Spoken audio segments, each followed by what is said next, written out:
Welcome back to the Nerdery. I'm JD. And I'm Jimmy. And this is Reviews Tuesday.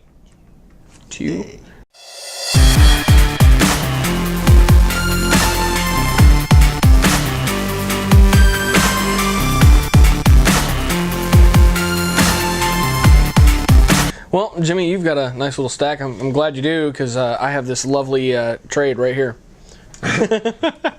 It's invisible. It is. A new copy of the Invisible Woman trade that is almost impossible to find because you can't see it with your own eyes. No, I have Tales of the Black Lanterns Volume 1, which I seem to have misplaced in the house. What? It's not in the stack. It's not in the stack. I just finished reading it like the other day. It's probably in your bag. Probably in my bag. Probably in your bag. Should have crows a rid. So what do you got, Jimmy? Actually went to a comic book store in Galveston. Did I give you? I gave you a business card for those guys.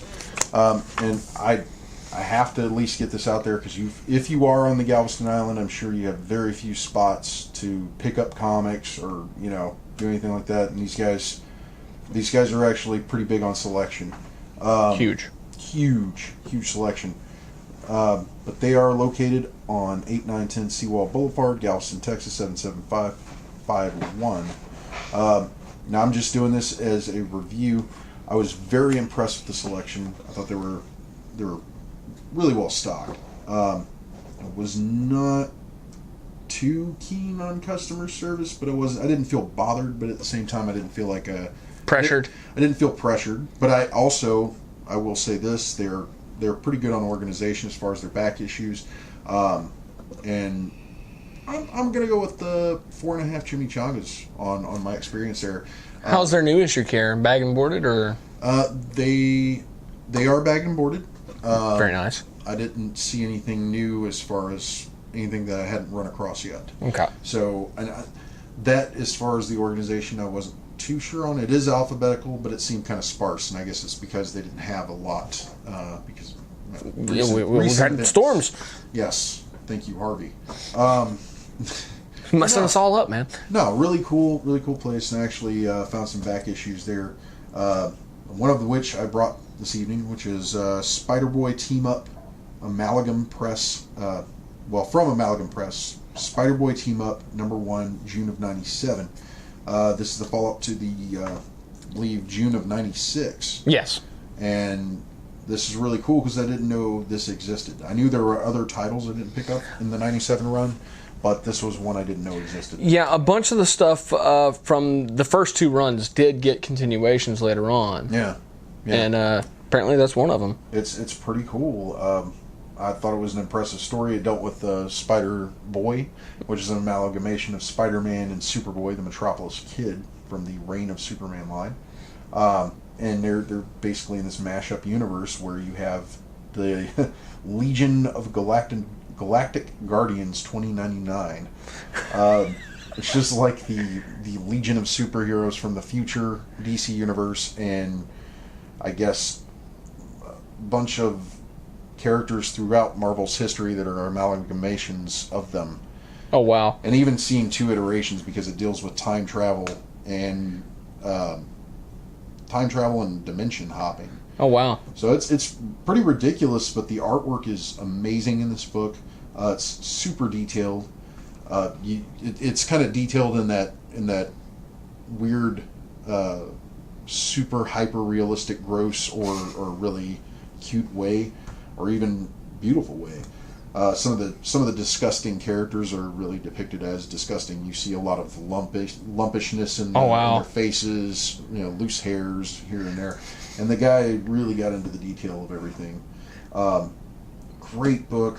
I think it was extremely imaginative, and it kind of reminded it kind of mashed up the time travel aspect of X-Men with it a little bit. I got to ask you. Is Bizarnage in it? No, Bizarnage is not in this one. You do get to see a mashup of the Vulture and somebody else, I can't remember, but he's more Vulture-esque, but he has a lot of tech involved. Gotcha. But it's an amazing book. I would say this is definitely a better rendition of the character from its previous issue. I think this is something that really expands on his universe and how things work and how people are labeled. You get to see more of it, and you also get to see the 2099 universe. And that's something I found with these books is a lot of mashup, not just with a single character, but with different universes. So they kind of expanded with this run. I'm giving this book 4.5 chimichangas. I thought it was amazing. Thank you very much for having an awesome selection. Let's see. Other one I got is Darkside Oversized Special, which I believe you picked up as well. I picked up. I haven't had a chance to read it, though. I haven't had a real big chance to read this either, and that's great because I'll just boil it down to artwork and what I skimmed. It's, in my opinion, a really good Jack Kirby tribute, and I believe there is some of his original artwork and storytelling at the end of it. Oh, wow. And it's amazing dealing with Darkseid and his character, and you're having to deal with a rebellion going on Apokolips.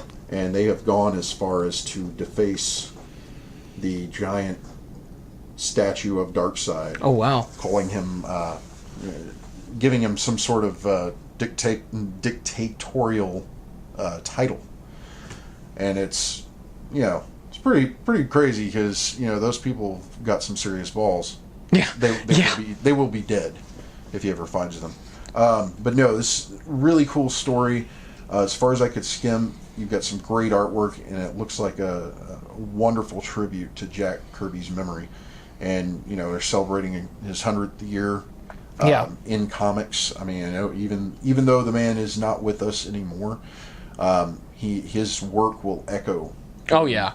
The history of comics for ages. And this on both sides of the fence, DC and Marvel. Yeah, and that's the amazing part about it. He did just as much work for one as he did the other, and this is a wonderful display of how somebody is tributing their memory and their passion behind what they're doing to that and writer. And Marvel's doing their own tributes. They're doing a lot of True Believers on Jack Kirby's stuff. A lot of number ones are coming out, and DC, of course, is bringing back a lot of the characters that he created. Some may have fallen to the sidelines, and some have been present, but they're doing specials focusing on those characters, and I think that's amazing. Incredible. So that got me really good. I'm gonna withhold a rating on this one because I have not completely read it, and I'm waiting for you to finish it. All right. Next one I got is Deadpool number 35. This one I don't know if Derek's gonna put this up, but if you can get this cover, Derek, and you've already got it, there it is. But no, it's got Deadpool riding in a ticker tape parade. He's riding in an open top convertible with nobody at the wheel because he's ghost riding it inside the car. Arms spread, and he's got Captain America strapped down to the hood like it was a deer that he just ran over.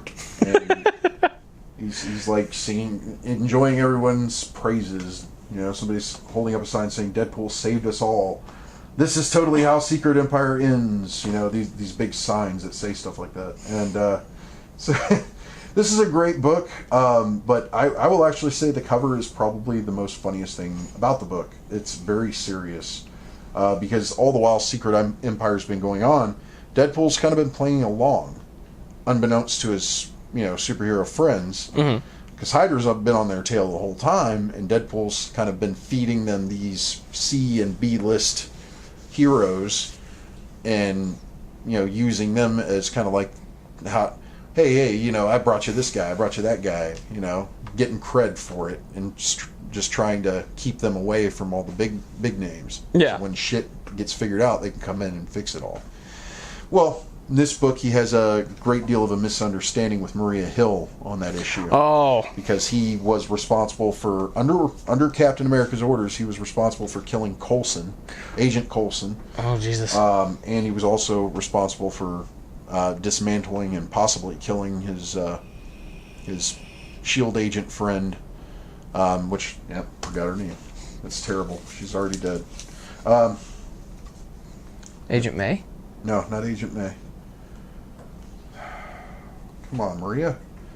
But yeah, as soon as I find it, I will tell you. That's terrible of me. But anyway, I have to get away from that. Maria Hill has a serious misunderstanding with Deadpool. He still wants to fight the good fight, but she does not trust him. Even though he has been playing both sides. And he's been kind of a double agent. She parks a van on him and leaves him for dead. Of course, that doesn't work out. Anyway, great book. I think it's a great addition to the Secret Empire line. You might want to pick it up just to, if you love Deadpool and you want to know his end of things on this is a great conclusion to it. And I am really curious to see what the aftermath is going to be. From there, I have Garth Ennis. I have a Garth Ennis book with Russ Braun doing the artwork. This is from Aftershock, and this is called Jimmy's Bastards. And I had to get this. JD, you might actually like this one. I picked up the first, second, and third issues. The third issue was the most recent print that I've seen. It should be out on the shelves now. If you can find the back issues on this one, I would highly suggest it, especially if you're a Garth Ennis fan. The man is working it just like he did with The Boys. It's amazing. The Boys was kind of like a realistic, superhero. It was about this group of people who gave themselves superpowers to basically police the superheroes and supervillains. And they didn't wear capes. They just wore black pants, black trench coats, and everybody's powers were derived from doing a drug in that universe. So they would take a really pure form of the drug, and it would give them abilities. Anyway, very much like that book in the realism and the awesomeness behind it and just the most fucked up humor. This is like that meets James Bond. In the sense that, okay, by the end of this first book, and I'm going to completely ruin it, but I think the concept is fucking awesome and I have to ruin it.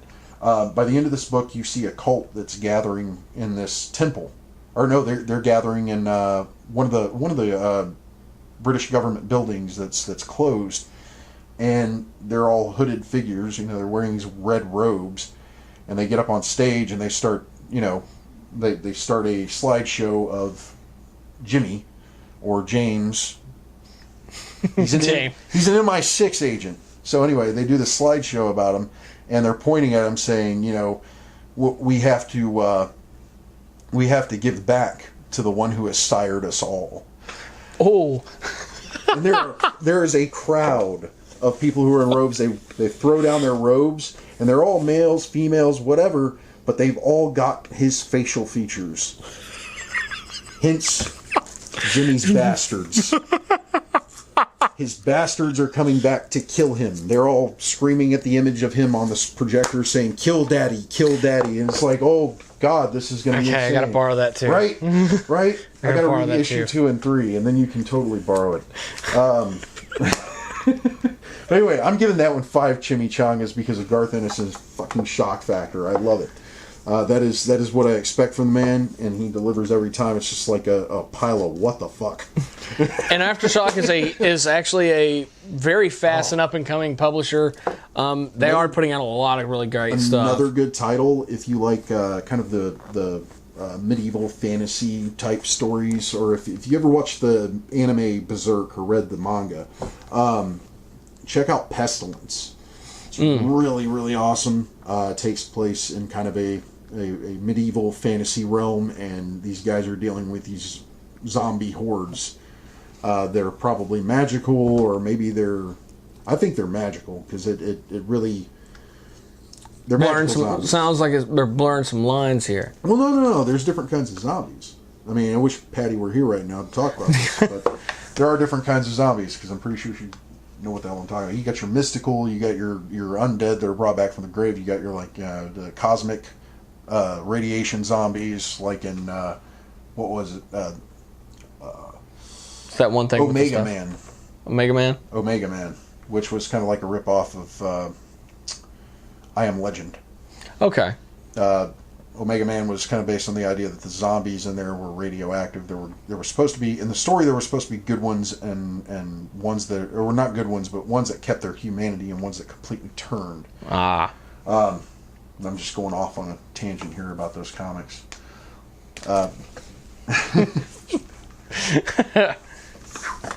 Anyway, but yeah, I totally enjoyed that Jimmy's Bastards, man.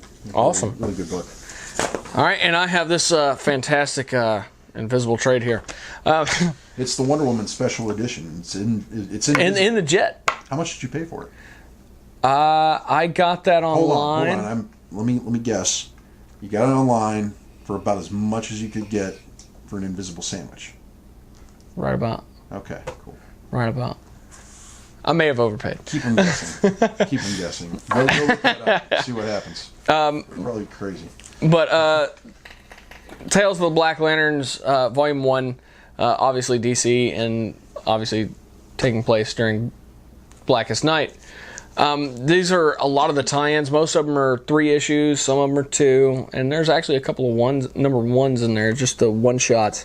But it's all the heroes and how they were directly impacted by Blackest Night, and not just in the main storyline, but them personally, like The Question. Because we've been talking about you doing a show about these books. Yes, we'll be doing a special just on the entire Light War. Yeah.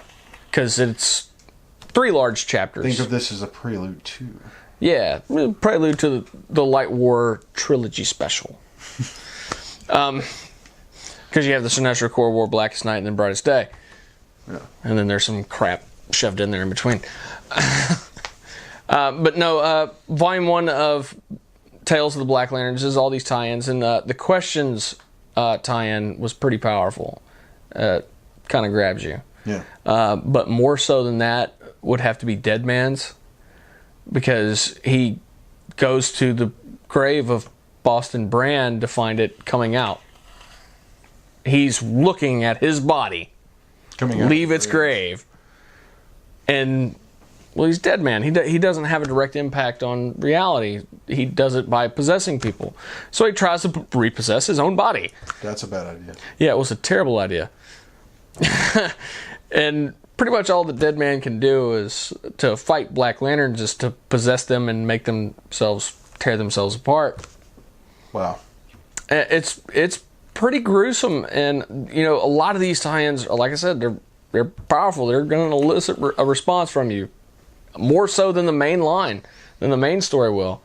But it's absolutely incredible, and it's definitely an essential if you are trying to read the Light War. But yeah, break off the knob, crank it up to 11. That's as a whole on this book, because there are a lot of tie-ins, and some of them are not as good as the others, but it's all in all, the book's incredible, absolutely breathtaking, and I'm not going to spoil everything because there's a lot in there. That's one of the bigger books for Blackest Night, but absolutely incredible. Definitely pick it up. Yeah. But that's all I got. That's it. I'm out. I don't even have that one in front of me. I'm all kinds of pathetic right now. Don't forget. Oh, yes, we do have an auction coming up, charity auction to benefit all the victims of Hurricane Harvey. A huge thank you to Isaac Goodhart and Rick's Comics in Clarksville, Tennessee. Also, a special thank you to our sponsors, Captain Jack's Elixir, www.captainjackselixir.com. Also, a huge thank you to All Star Comics and Games. Phone number 281-839-7127. And be sure to follow us on Twitter, Instagram, Facebook. Check out our website, www.thenerdery.net. Did I get it all? I think you did. That's amazing. Hey, yeah, and if you want to drop off or ship anything for us to donate to us for the auction, ship it to 322 East Texas Avenue, Baytown, Texas, 77520. Check that out. That's what happens when he tells me you only got 2 minutes left. I wasn't going to get in his way. But thank you, everybody. Be sure to keep tuning in. Check out all the other videos. Like, subscribe, share, all that funky stuff down there. Thank you.